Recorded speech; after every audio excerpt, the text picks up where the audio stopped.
You've seen this person. They read every comment, follow every thread, absorb everything, but they never type a single word. And most people assume they simply have nothing to say. But psychology reveals that's almost never the reason. Here's what's really happening. People who don't comment online aren't disengaged. Psychologists suggest they're often among the most mentally active people in any room. It's not random. First, they process far more deeply before speaking. While most people react in the moment, this person runs an idea through multiple internal layers before it's ready to leave their mind. By the time they've finished processing, the conversation has usually moved on, and they let it. Second, they have a hidden sensitivity to how their words might land.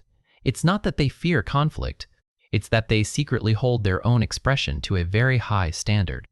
A comment that doesn't fully reflect what they mean feels worse than silence.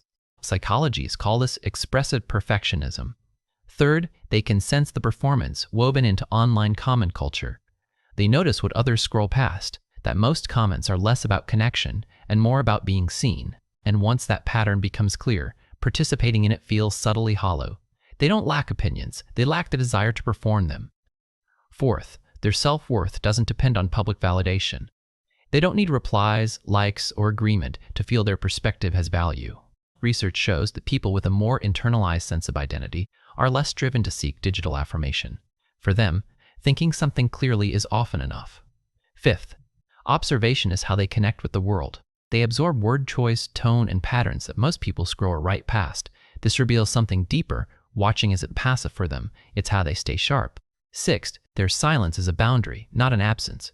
They choose what they release into the world carefully. Psychologists note that highly self-aware individuals often treat their own expression as a limited and valuable resource.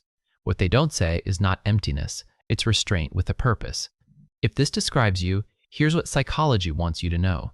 You're not antisocial. You're not disengaged. You're simply someone who has learned that not everything worth thinking needs to be said out loud. And in a world that never stops talking, that kind of quiet takes real self-possession. If this video felt like it was written about you, the next video might explain even more about the hidden psychology behind how you process the world.